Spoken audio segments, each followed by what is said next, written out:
Hello, everybody. Welcome back to the Readings from the Pavilion End podcast. I'm back again with Akshobh Giridharadas, and who, like Chris Woakes, has his arm in a sling, I gather. He's back in Washington, but is also engaged, so that's very good news. Now, we're here to talk about the extraordinary fifth test in the Anderson-Tendulkar series between India and England, the finished extraordinary series at the Oval. So we'll talk a bit about the Oval match itself. We'll say something about the series, where it stands in the pantheon of great test series, and a few words about the Ashes at the end. But first, the Oval test match. It was the most extraordinary game, ending with quite fantastic final day. All the games got into the fifth day. This one probably shouldn't have done. They probably could have finished on the fourth day, but everybody seems to be pleased that they didn't, because it finished with this tantalizing climax. England needing 35 runs, India needing 4 wickets, or would they need 4 wickets? Because, of course, England had been playing for most of the game with 10 men, because Chris Woakes dislocated his shoulder and didn't play any further part in the match until that final morning when he came out to bat with England still needing a few to win. And all sorts of questions arose. Was he going to have to face a ball? There are a few precedents for this, of course. Everybody's familiar with the picture of Colin Cowdrey going out to bat on the last day of another extraordinary test match, the Lord's Test match, 1963, England and West Indies. England needed, I think, 2 or 3 to win on that final. There were 2 balls left, and the difference here was that, of course, it was almost inconceivable that Cowdrey was going to have to face a ball. David Allen was at the other end. This is not a Bazball situation. I think England needed something like 9 to win in the last over. Derek Shackleton was run out on the fourth ball. Allen obviously played out the last 2 balls, but it was a very striking image. Cowdrey had his arm broken earlier that afternoon and came down the Lord's Pavilion steps with his arm in a sling, in a heavily plastered. There are more obvious comparisons, one quite recent. Everybody will remember the great Lord's Ashes test of 2023, when Australia obviously wanted to make England get as many runs as possible because England are such good chasers. And when their 9th wicket fell, everybody was astonished to see Nathan Lyon coming out to bat, because he'd been badly injured earlier in the day. But he came out and did bat quite well, very heroically, put on a few runs. The other more direct example, much longer ago, but I still remember this, is involving a Hampshire player, actually, Paul Terry, who he was unlucky enough to play all his test matches, and only 2 of them, against the 1984 West Indians. And in the 4th test at Old Trafford, he had his left arm broken by Winston Davis in England's first innings. And Alan Lamb, he got his 3rd century of the series in that innings. But when number 9 was out, he was 98 not out, and England needed 23 left to avoid the follow-on. Now, everybody assumed the innings was over, so the players were walking off, and David Gower appeared on the balcony and said, "No, go back." And to everybody's astonishment, Paul Terry came out, just like Chris Woakes, with his arm in a sling under his sweater, and went and stood at the non-striker's end. 1 ball to go in the over. And no, that's not true. There was a new over. And Alan Lamb played the first 5 balls more or less back to the bowler. Then the 6th ball, he hit out into the deep somewhere and ran a single. Then, again, to everybody's astonishment, suddenly they got a 2nd run. So Lamb reached his 100. And he acknowledged the crowd. And then he started to walk off, and Gower had to come back again. No, stay on. It's not all over yet. So poor old Terry then had to face Joel Garner and was bowled 2nd ball. And England didn't save the follow-on and duly lost the match. And, of course, Terry didn't bat in the 2nd innings. Malcolm Marshall wasn't playing in that game. The reason he wasn't playing was that in the previous game, he had broken his thumb while fielding. But he came back onto the field, heavily plastered, batted one-handed in West Indies' first innings, And in England's second innings, got his best bowling figures at that point, 7 for 53. The reason he batted was to enable Larry Gomes to reach his 100. So I think both these two incidents indicate something else, and they remind me about, we hadn't talked about this because our last podcast was after the Lord's Test, but you'll recall the Old Trafford Test ended in some controversy because of the Indians, they stayed on so that Jadeja and Sundar could get their hundreds, and there was a whole lot of, we can maybe talk about this, there's a whole lot of stuff about this. But these two incidents I've just mentioned, Terry and Lamb, and Marshall and Gomes, indicate that to everybody, these personal landmarks matter, and you'll stay on in almost any circumstances in order to reach that 100. So, anyway, I think that contributed greatly to what was, in any event, a most extraordinary game at the Oval. What were your feelings about the Oval Test, Akshobh? Top of the morning to you, Bill, in sunny Singapore. Can't say that about the last day's weather in the Oval, so which kind of helped the Indian bowlers under cloudy English skies. And two things. First up, the moment you mentioned Colin Cowdrey, how apropos, because it's an Englishman who was born during the British Raj in India, born in Ooty, along with likes of Douglas Jardine and many others. Yes, and right. Sen, of course, famous Englishman born in India. So fitting. But of course, from my time, two instances that come to mind is Anil Kumble bowled with a fractured jaw in the West Indies. He got a bouncer from Franklin Rose. And Franklin Rose may not have been a Joe Gard or Michael Holding or a Roberts, but he's certainly it will hurt bowling at that speed. Yeah. And he bowled with a fractured jaw and took the wicket of Brian Lara. So that's a impressive credentials, because fully fit bowlers will tell you how hard it is to get Brian Lara's wicket, let alone someone with a broken jaw. But of course, Graham Smith, people be surprised as an Indian national.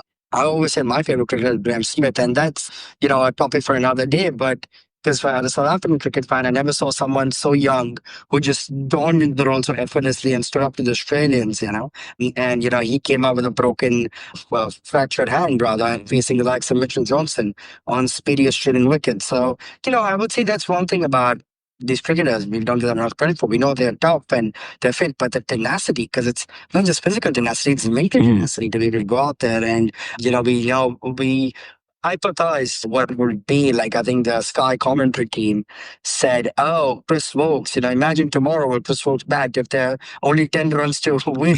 And lo and behold, there was a scenario. It didn't look like that was going to be the case, especially when broken route epitomized pass ball 101. Very interesting because, I think the game ebbed and flowed. Obviously we touch on the Old Trafford game a bit, but I think, phenomenal, second innings from India. Yashasvi Jaiswal, of course, it was in some ways the best of series, the worst of series, not, I won't say worst of series, but starts off with 100, end with 100, with two blobs in between. So, it's it does something for the average. But, and then a brilliant innings, and of course, Washington Sundar's 50 as well, because people talk about India lacking a fourth seamer, but you think about the 50s that Jadeja and Sundar made, that made the difference in some ways. And, Akshobh may not be among the wickets column as much in the final innings, but the handy 60 that he made as night watchman. Yes. So 390, the 390, 380, 390 odd, you would think, 370, I guess, was around the target. More often than not is, winning total, especially on a fourth 50, where you expect the wicket to do something. But, it's very great the way England play, and especially when the root and broke were going about it, especially the one thing that comes to mind is Mohammad Siraj at Lords, Mohammad Siraj at the Oval. The final image of Siraj at Lords, final image of Siraj at the Oval. Very Rudyard Kipling, another great British author who wrote about India and Jungle Book and Kill. If you can meet a triumph and disaster and treat these two imposters just the same. It's in some ways the expression on Siraj's face, the expression and the Oval and Lords, it tells you everything, right? And especially because he's very easily have been playing the pantomime villain, especially since his encounter with Travis Head in Australia, and he gets into it with the English from the series. And of course, he put his foot on the rope and that thing. Yes. That was almost like you remember the Shane Warne drop, the Kevin Peterson, and that astonishing fifth day at the Oval in 2005. Yes. Yeah, well, indeed, yes, yeah. And we know how well that game is still one of those karmic things that never been tuned for. But then you think at that point it's all done and dusted, especially the way he wrote and broke. Oh my goodness, he went about it. And with 60, 70 odd runs again, enough wickets in hand, you think something would happen. And what Harry Brooks' wicket is a very 101 of what traditional cricket coaches tell you not to do. Yes. No matter how well you play, you don't throw away a wicket, because then it just puts the whole innings to shreds. And then of course, Rhodes' wicket at the end of day 4. And that's when you think, oh my goodness me, there's something, a little bit of rain coming down. And then day 5. And I think the brilliance of Shubman Gill to not take the new ball. Yes, that's right. Well, it was doing everything, that ball. Yes. And I think fair play, and I was surprised. I think Prasad Krishna earned himself, he bowled an edge past and people. There was a meme on social media of the famous Indian dish called Laddu, which is a meme for bowling these dollies. Because he didn't bowl well, whereas Akash did bowl well. But I think he came and he's bowling at 140 clicks, did brilliantly to get the vital wicket at Joro. So that was the turning point, obviously. The best fastball in the world. And of course, even that bowl to Josh Tung, and I think they both bowled immaculately well, tiresome. And that's what I think Akshobh Giridharadas says about Mohammad Siraj. In the brilliance of Jasprit Bumrah, people forget the supporting actor. That's Mohammad Siraj. Yes, well, Akshobh always says, Lion-hearted Siraj. But in bowling his first over, 40th over, in some ways you can't tell the difference, because the impact and stamina he gives it his all is right there. And it's just wonderful to see. The time I saw him in that 2021 Australian series, when he was leading the attack in gap against a broken Indian lineup because of known injuries. There's just something about the guy. And it just shows you, from the time you watch cricket, there's a new generation of cricketers who grew up at such hardships, the likes of Jaiswal and Siraj. They don't come from Bombay and Delhi and go to convent schools. Siraj actually said very famously, when he bowled badly, his father was a tuk-tuk driver or rickshaw driver. And he was told, go be an auto driver like your father. And he says, nothing wrong in honest day's work. So I got more inspired by that. Brilliant. I mean, this is just evocative stories, the way he bowled it. It was phenomenal, Siraj was, given he played in all those games, no other fast bowler did. His comeback at the end was very, very striking. Now, when we last spoke, because we last spoke after the Lord's Test, which in many ways I think would be my second favourite game of this extraordinary series. At that point, I think I said that it will probably rain at Old Trafford. England always have a good record at the Oval, and England will win 3-1. I think you probably said it will be 2-2. I can't quite remember, but I think it. Yes, I did. And of course, you're absolutely right. And I must say, Old Trafford again was a very extraordinary game, and I think you have to compare. Lords and the Oval were just nail biters right to the end. Old Trafford also, up to a point, was because England could have broken through. The first game, a terrific chase by England. The second game, India, although there were good things even from England, Harry Brook and Jamie Smith batted brilliantly, but that game was dominated by India. And I was thinking, this is so before I'm much happier, if that's the right expression, that it's 2-2 after, given what's happened since Lords. Because I think in all the hoo-ha about staying on when the game was obviously going to be drawn, I think a lot of people rather lost sight of what an extraordinary fight back India gave at Old Trafford, given they were 0-for-2 after 1 over, and with a day and 2/3 to bat out. Those two, the comparison really is Edgbaston, when England had to bat for just over a day in order to save the game. People say, somebody sent me an article by somebody, I can't remember who, saying that England's batting order is one of the greatest batting orders in Test cricket of all time, which I think is such utter nonsense. They might be the fastest scoring. When they're on their day, they are fantastic. But they ought to have been able to save that game. And India showed how it's to be done in that situation. Actually, my dream ending would have been for the Oval to have been a tie and England to have won 2-1. That game deserved to be a tie. The series deserved to have a tie in it, if you know what I mean. For people who don't know, there have been something like 2,500 test matches, and there have been 2 ties.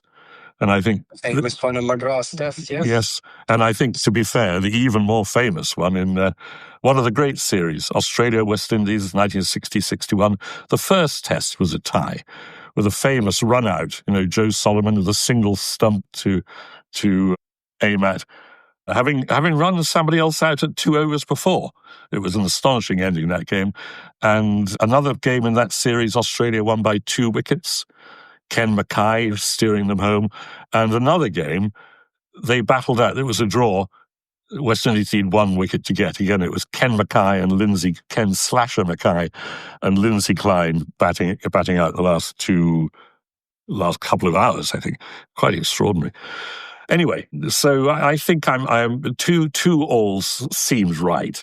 I mean, India, in fact, many people say India were demonstrably the better side, although England often seemed to get the big moment, to win the big moments. And I must say, I do think that if everything else had been the same, but Ben Stokes had been playing instead of Jacob Bethel, I think England would have won the 5th test. Yeah, absolutely. So just a couple of things there, Bill. We got half a tie. The fact that the Lord's first innings, there was no difference in the sides. Yeah. Yeah, so there's half a wish right there. In fact, in 3 of those tests, the first inning scores were very similar. Of course, identical is rare, but yeah. And I would say this, Bill. You said 3-1, I said 2-2. Well, you went 3-1 first, so to be contrarian, I said let's go 2-2 with both results possible. We both said it's always in Manchester, and and I was very disappointed in 2023 when England were. I would have loved England to have won the Old Trafford test, didn't they? Because I think 2-0 down and 3-2 would have been a historic Ashes test. But oh well, the English fellas, as they spoil sport yet again. But I just wanted to say, until the last minute, until that Siraj ball, both you and me could have been right. We could have been 3-1. Oh, yeah, indeed. Yes. Strokes. Coming 2-2, it was 2-2 finally. So that's the beauty of how close absolutely. The series is. I think it wasn't just a great series. And India won by 150 runs, and it would have still been 2-2. We wouldn't still be speaking with this euphoria. It's just the way India got it back. At one point, heads would drop down, and you think the way Root and Brook were going, oh my goodness me. And Jamie Smith, of course, is, until Root overtook him or Brook overtook him, was at one point England's top scorer of the series. Yes. I was very impressed at a time when England have produced exceptional wicketkeeper batsmen in Joss Butler, Johnny Bairstow, Ben Foakes. The fact that Jamie Smith can hold his own in the side and play very well, and I think it'd be great for the Ashes. And you would think that the way he went about his innings, and I think someone commentated very good. The problem with Bazball is people forgot that England could still won it about in singles with 30 odd runs to get 4 wickets in. They'd still knock it off in singles.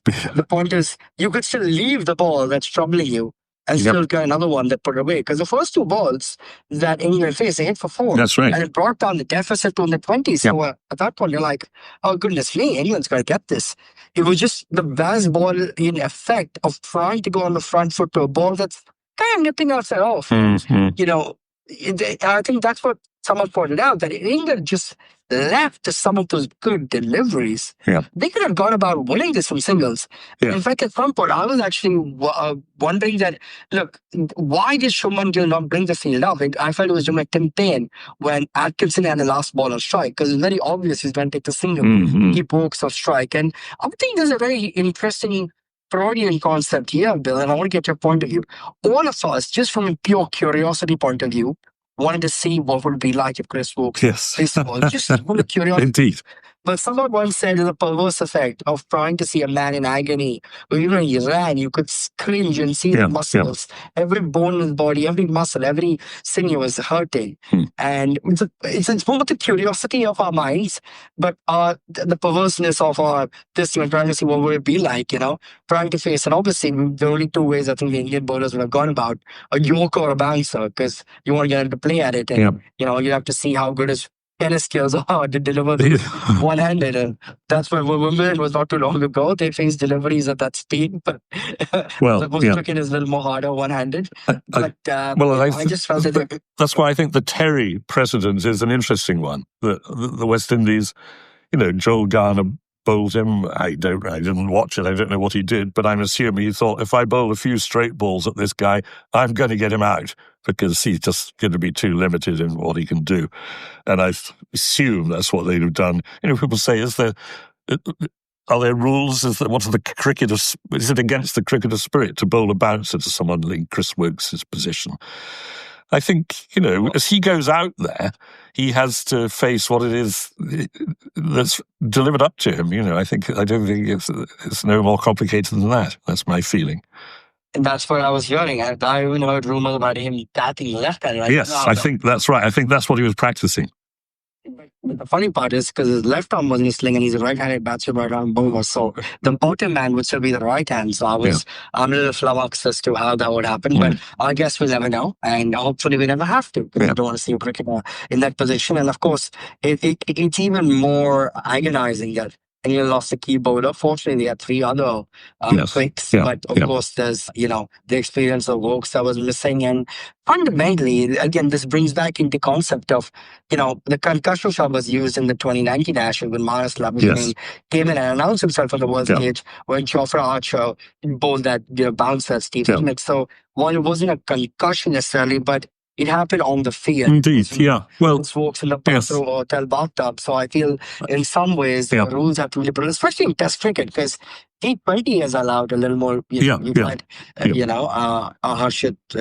come out and bowl. When he's a concussion sub for someone else. But I feel like in this case, it should be fair play because other sports do it. Yes, I agree. And cricket should move on. I think there was some amusing incident. I think somebody after the Pant, of course, Rishabh Pant was injured in the fourth test, and apparently Ben Stokes was asked, should cricket allow substitutes in this context? Because, of course, Pant broke his foot while batting.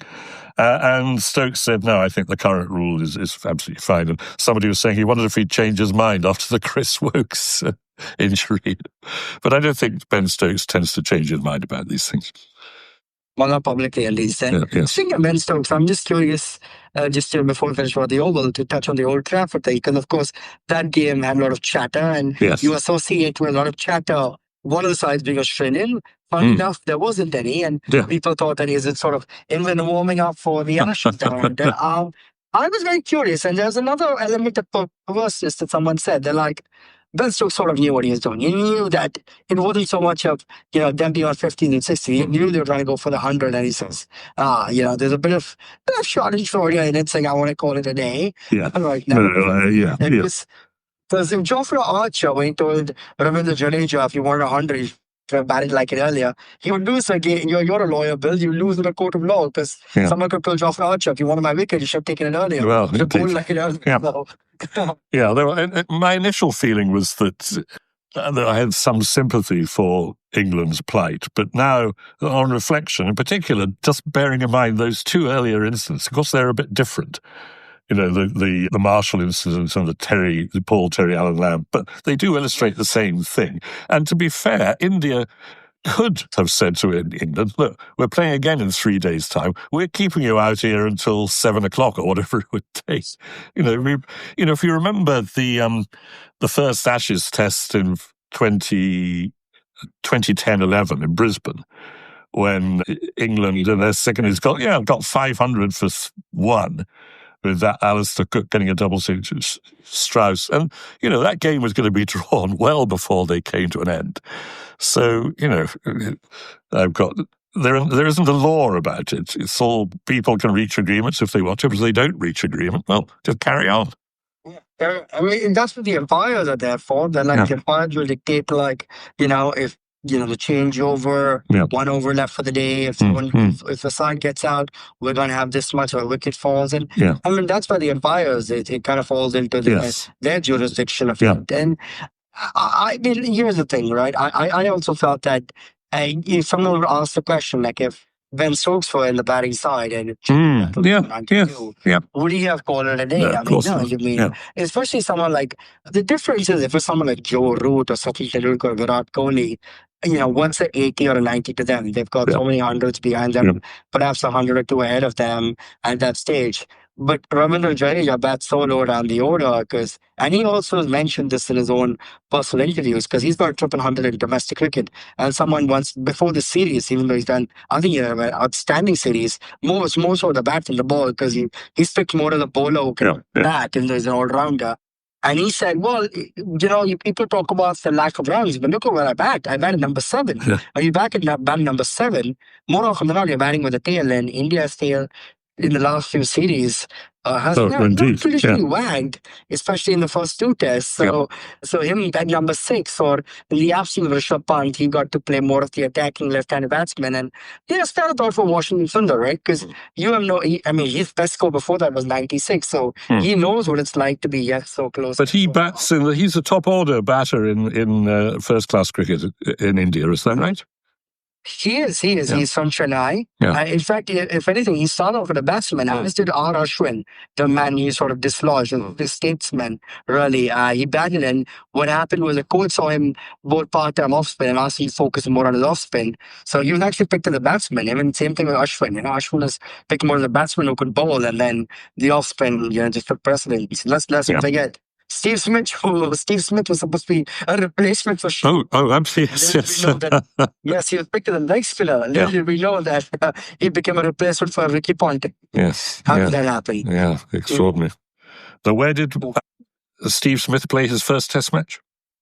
Was that in India? I think it was at Lord's against Pakistan.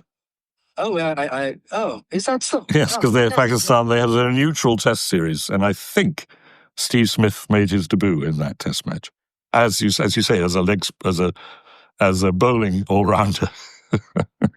People forget Steve Smith was on the crease when England won the historic 10-11 Ashes. I think Chris Tomlin took the last wicket. Steve Smith was not out. Yes, so I remember that, and he and Virat Kohli played against each other also in the under-19 series. And I remember when Virat Kohli was touring down under, they did a whole Virat Kohli and Steve Smith conversation. And in the series before in 14, 15, both Virat Kohli and Steve Smith got 400s each. And Virat Kohli's like, mate, you were picked as a leg spinner with that. How the hell did this happen? That's when Steve Smith shared the stories, They were like, nice blonde little kid who can bowl leg spinner. Perfect, Shane Warne, we've ever placed with him. Then we know that he's probably been the greatest since Bradman from Australia's perspective. Australia, yes, I would think so. Well, Ponting, Ricky Ponting, there'll be Ricky Ponting will have his fans. But Smith's average is still right up there. Extraordinary. The only difference I would say when having seen Ponting, having seen Steve Smith, is punter on his day could beat anyone. But I always felt when punter was batting, bowlers always felt they had a chance. When Steve Smith got in the groove, especially the 2019 Ashes series, my goodness me, he was this impregnable force. I think I remember reading the tube station at St. John's Wood was announcing this is the train to get off, the station to get off at Lord's. And the announcer said, does anyone know how to get Steve Smith out? Please let us know. So, I don't know if you were there for that famous Joffrey Archer Steve Smith there. Sadly, I missed that. I was there. I saw some cricket that summer, but I missed that extraordinary encounter between Archer and Smith. It would have been fantastic. Anyway, but we must come on to the Ashes shortly. But where does this series stand, do you think? I think it's right up there with, in modern series, I mentioned the Australia-West Indies thing, but everybody talks, of course, about the 2005 Ashes as being one of the truly great series of, certainly this millennium. And I think it is. It's probably still maybe unrivaled. It really did have everything. It had all the ebb and flow that this series has had. 3 very close games. One, of course, astonishingly close, the Edgbaston game.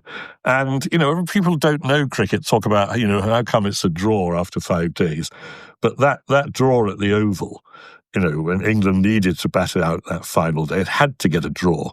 That was as exciting in its own way as any of the other games. And I think Peterson's innings on that day, not everybody likes Peterson, but I think that is one of the great test Test innings because of the situation. He was on a hat-trick ball. This was Ian Bell for duck. And in fact, there was sort of a, and don't forget, this was playing before DRS. So the ball clear to shoulders and lobbed up, machine one, it slips. And, another day an umpire could have just given it out because it happened so fast. And some would argue Casper, which was not out at edge Bastion. Indeed, that started the historic thing. And I would say this, Bill. I think 2005 Ashes, I remember watching as a little boy. And I loved it because not just seeing Flintoff on his own and KP and watching Harmus and Hogarth, Simon Jones.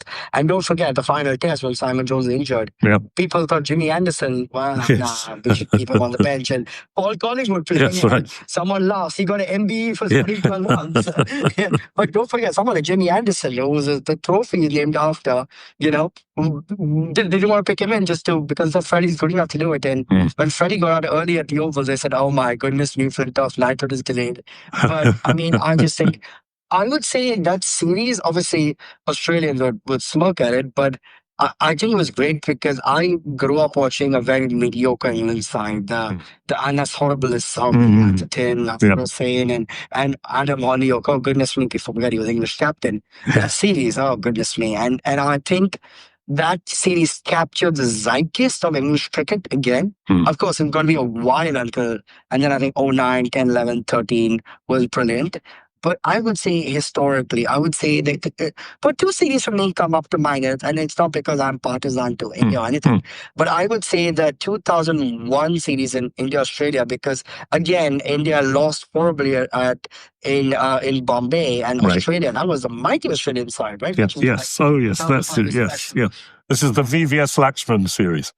And and from 1 innings down, India had lost 1.5 test matches. Right? And people forget, Harbhajan Singh bowled brilliantly, but Steve Waugh did a Steve Waugh, resurrected the innings, and India were tottering and asked to follow on. And I think that, Bill, for your stats book, only third time in history a side following on came back to winning. And Lakshman, and Lakshman was good, but never in the regard as a Tendulkar, Dravid-esque, and lo and behold, announced himself on the world stage. And someone like Rahul Dravid, the ever aggressive. If you're talking football, Bill, we talk about Rahul Dravid being the defensive number 6, never the goal scorer, but, it's like if you look at the game, you may miss Dravid, but if you see Dravid, you see the game, it's kind of like, and the way he played the innings, and then Harbhajan, took a hat-trick and then ran through, and then don't forget, Harbhajan announced himself, and then in the Chennai test, again, it came down to the wire.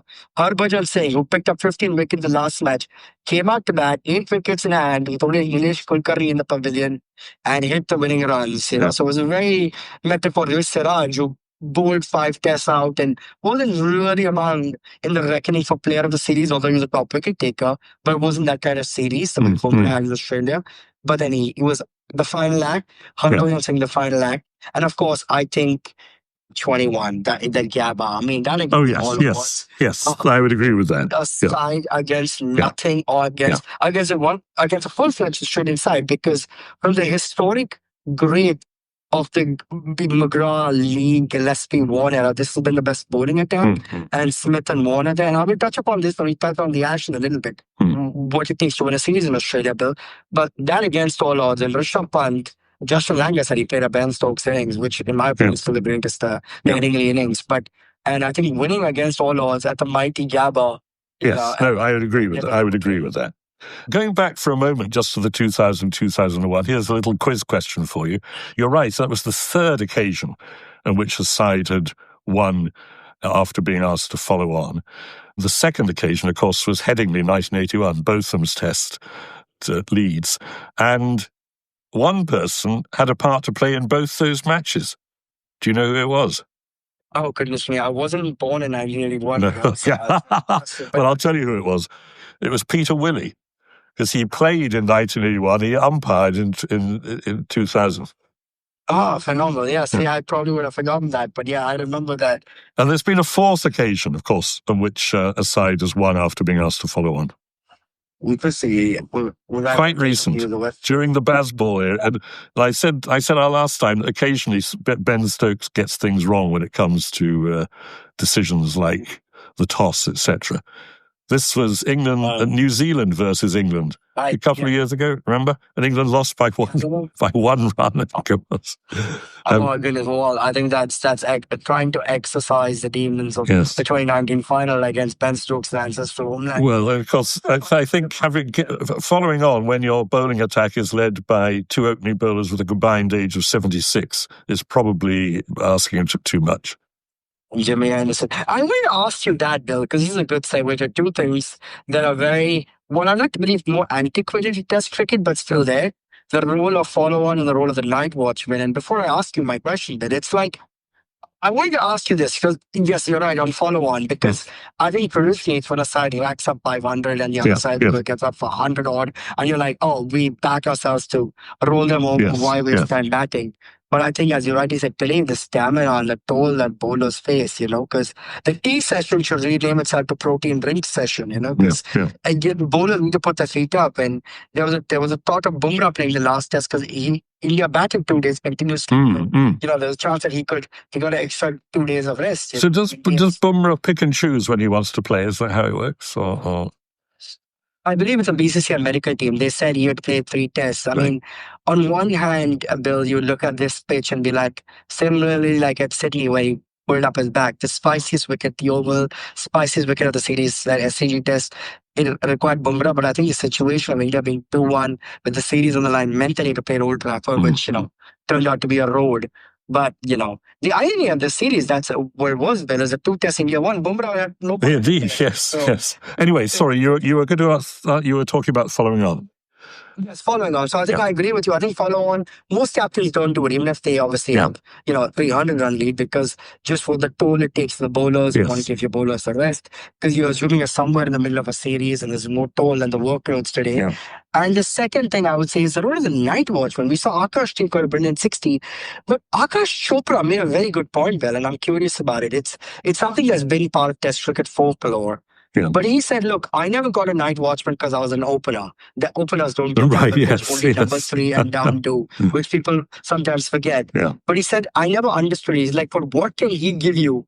And what can number 7 or 8 give you or 9 give you that a 3 or 4 or 5 can't? And I assume, in a pragmatic person, he makes sense. So is it more of a psychological edge, Bill? Like, that, we're just, shielding the book, shielding number 3, number 4. I think sometimes, I'm not quite sure about this, but my understanding was that actually it's the batter, the relevant, do we have to say batter, the batsman who chooses. If you're number 3, you'd tell the skipper, look, the 20 minutes to go, I don't want to go in.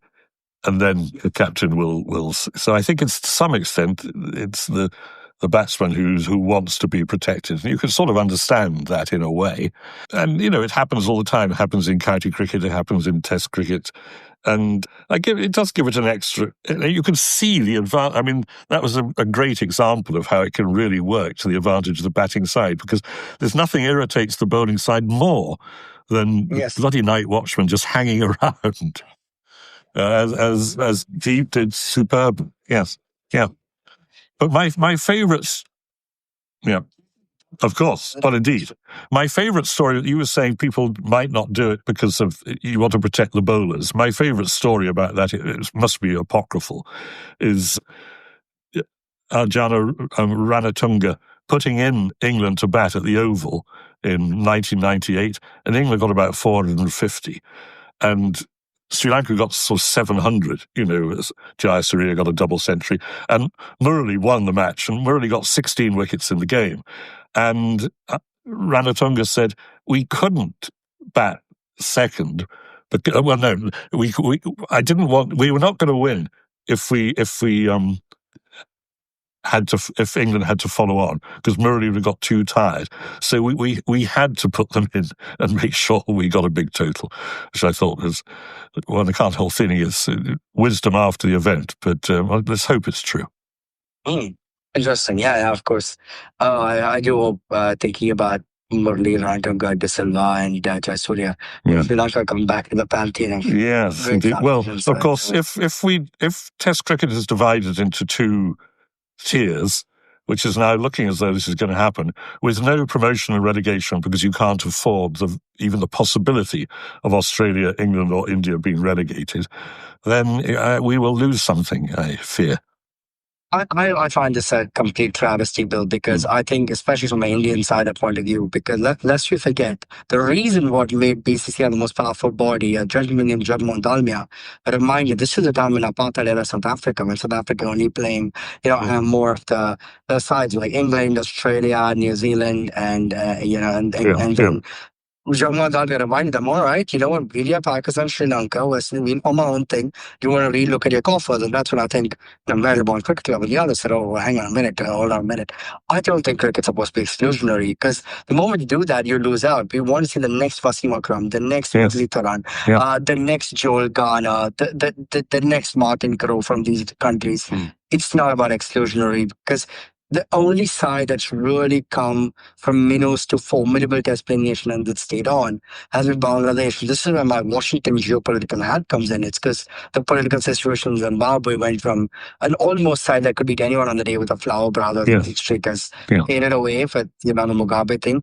Kenya and New Netherlands and all those guys just never got test status and only made up the numbers. And you see sides of Sri Lanka and Pakistan. I mean, Pakistan fading away at absolute heresy. I mean, well, on the day they can beat anyone, and especially West Indies. I mean, the likes of, yourself and my dad who saw the great West Indies sides. I mean, it's unforgettable, which is why when I think, watching West Indies beat Australia at Gabba, oh my goodness me, I mean, it was just amazing. It wasn't quite Joel Garner or Andy Roberts, but with a broken bowling that I brought back some memories of. I really grew up in Ambrose and Walsh era, but Lord Almighty, I mean, I hearken for those days because it was. I don't think that's so beautiful about sport, Bill. Anyone who watched Fire in Babylon will tell you about just what it meant for the global South and all these countries coming together, cobbling this eclectic mix of Caribbean Calypso islands, coalescing and becoming one of the greatest, most dominant teams. And that's what sport's about. It's about metaphor for David and Goliath, isn't it? That's absolutely right. Anyway, do you think Australia are going to be quaking in their boots at the prospect of facing Ben Stokes' team? Oh, I don't think any Australian side is nervous unless they lose. But I thought about this very closely. The series that Australia's lost, not talking about South Africa one particularly, 10-11, 18-19. The reason why I would say 2021 was a great series because 10-11 and 18-19 had something in common. To beat an Australian side in Australia, you got to have two things going for you. You have to be at your very best side that you could be, and you got to have an Australian side that's struggling either in one of the departments, particularly the batting, really. Because the 18-19 series where India won for the first time in Australia, a couple of things happened. Pujara got a truckload of runs, 3 centuries, and Kohli got a century, and India found a good attack when Bumrah was introduced along with Shami, Bolwell. But Australia, because the Smith won a ban, they were struggling with the top order, and that was the whole Australian summer when there was no Australian batsman who scored a century. You have to look back at the stats book where the Australia went to a series where none of the batsmen scored 100. And 10-11 as well, because Australia were at an interregnum phase because the McGrath, Gillespie, Lee, Vaughan era had finished. And they had good bowlers in Mitchell Johnson, but Mitchell Johnson, Peter Sidden, Ben Hilfenhaus, Ryan Harris, they never really formed the quartet that you have right now in Cummins, Hazelwood, Stark, and Lyon. So there's two things that can happen, right? Which is why the 2021, everything that defies the laws of cricket and physics went against Australia. Like, the funny part was the two series I always say, because that series was everything from the abyss of Adelaide to the marauding in Melbourne to a stoic Sydney, and that's the beauty of the draw because someone in 2056 will look at the scorecard and say, "Oh, India going to draw." But what they don't understand was the way Hanuma Vihari with a hamstring and Ashwin, with a pain in his back and a pain behind his back, dogged tested Sydney against all odds. And there's a little bit of strategy to it, which Australia missed a trick to. Hanuma Vihari had torn hamstring, so he told Ashwin, I can't face Nathan Lyon because I can't bend forward with the forward defense. So I will take pace, you handle Nathan Lyon. And Tim Payne didn't pick up on this a little bit. And that's how they battled it out. And then Gabba, against all odds, built a fast lane test. Before the Gabba test, there were 8 new players in the Australia's collective wickets were over 1,000 between the four bowlers. India's collective wickets were 11. Two of those belonged to Rohit Sharma. But there's another beauty if I would write this. Who cared about 11 versus 1,000? The race was who got the first 20. Right. And that's what it's about, And I think that's the beauty of Test cricket in a lot of ways. So I think that 1890 in India-Australia series and the 10-11, you have to find a weak thing. Now, one would argue that Australia is not weak, but there's one aspect of weak, the top order. Yes. Usman Khawaja hasn't really gotten around except for in Sri Lanka, but that's not really a fair test some ways. Constance, he played amateurish against Bumrah at work, but didn't do well in the Caribbean. So there's a question on the number 3 with Labuschagne out of sight. So if England can find an attack of Jofra, Wood, Atkinson, Coss, Tango, whoever else if these guys can be fit and can deliver, then there's something there. You don't forget. Tremlett, Finn, Broad, Anderson, Breslin, all came together to get something. That's one thing there. The second aspect is, yes, it's still the greatest bowling attack, but the problem Australia has is it may work for tomorrow, but they're going to have that problem the day after because these bowlers they made their impact in their 20s. Don't forget, Pat Cummins started at 18. But they're all in their 30s. They're no spring chickens. So, Cummins was injured for a long time, of course, which may have done him some good because he missed out. He was injured for about 3 years. Or you're right, he started very early. But he may be in a better shape for that reason. But you're right. Apparently the games, the first 3 games have been spaced out a bit more than usual to keep these 3 fit. Well, that may benefit England as well, of course. Yeah. And don't forget, Mitchell Starc is the world's best speed ball bowler, especially on the lights he gets. I would say 2 things I've noticed. One is, Akshobh Giridharadas says he's Mitchell Starc. He blows hot, he blows cold. I would say it's true just for 2. When he scores first. Otherwise, you can get him out early. But so for England's perspective, look, there's a vulnerability at the top because Australia still don't know the 1, 2, and 3 yet. Yeah. And that's sort of where the inroads are. But again, the bowling, yes, they have the numbers, they have this thing, but are they on the last leg? Are they on the final time? Because I don't see Lyon going beyond the series of 37, 38. And don't forget, if it's not these things, there's someone like Scott Boland, oh my goodness me, like Stuart McGill, like when he comes in, he's making an impact and then can't get a game, can't get a place in the side, But so you can't take that for granted. But at the same time, England, I think there's got to be plan B, which is not baseball with a B, because you can't baseball everything. No. Well, hopefully they are being a bit more thoughtful now. I think, I did see, of course, I saw Australia in June because I watched the World Test Championship final, and the big 3 looked in pretty good form. They are bowling on a dead wicket, of course, in the 4th innings. But England. Yes. England. I was there. I saw the Adelaide Test in 2010, 2011. I've never been to a more enjoyable match, to be honest. Australia was something like 0 for 2 after the first over. Simon Katic had a diamond duck. You run out without facing a ball. Then Ponting was out as well. It was a tremendous game. But England, it's not just that they haven't won a series. There have been 3 series down under since then. It's not that England haven't won a series. They haven't won a game. So, the improvement has to be, they have to be batting, they've got to be operating at a different level from the way they've operated. To be fair, the 2021, the COVID series, I think Stuart Broad is actually right. That series probably shouldn't have happened. But the other 2 were pretty poor. And Stokes is I think it may be an exaggeration to say everything depends on him, but I think a lot does. If he stays fit for 5 matches, and if, say, Archer and Wood can play a couple each, that could make a difference. Because England's top order is not exactly consistent. When they fire, they're wonderful, but Crawley and Pope in particular are so inconsistent that it's not really what you want from a top 3. But Crawley's the sort of player he could win you a match down under. Yeah, absolutely. And he had it. And I think when he came into the Sydney test, he came on his own because once again, before that, Ronnie Burns was struggling. I mean, there are a few signs, Bill, especially in Australia, Harmy shocking first ball and Mitchell Stark castling Rory Burns with leg stump. The first ball of the series are ominous signs of things to come.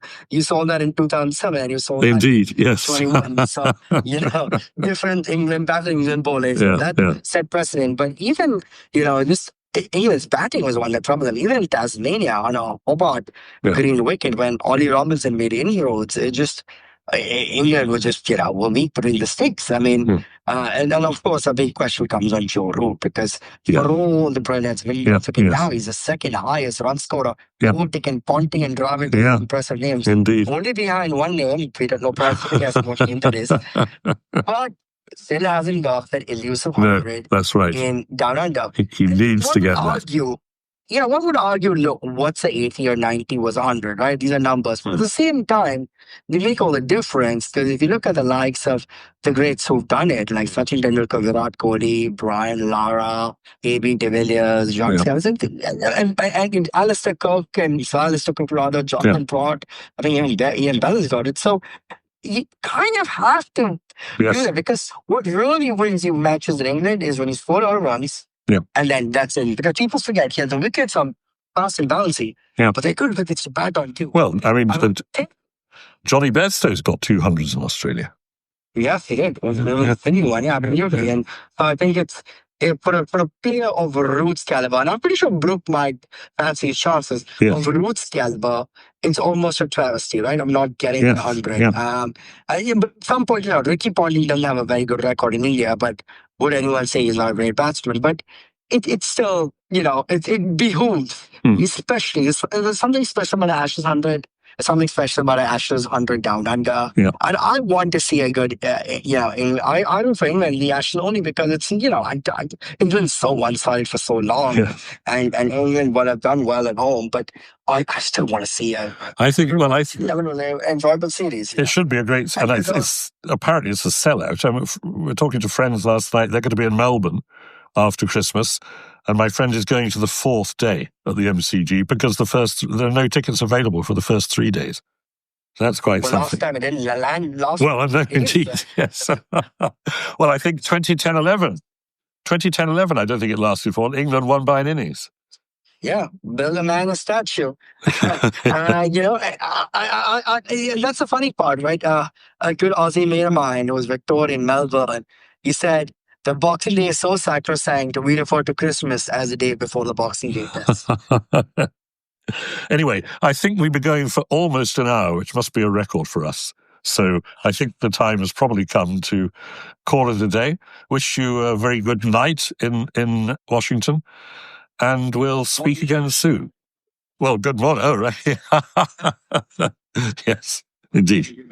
Okay. I don't look forward to it, and until the next inning, oh, goodness me, I can't wait for the good Ashes. Still some time away, but November can't come soon. Absolutely. Okay. And I'll tell you one thing good about living in North America. It's cold as hell in the winter. When you watch cricket in Australia, it reminds you it's warm somewhere else in the world. Very nice too. Very good. Okay. Good night, Akshobh.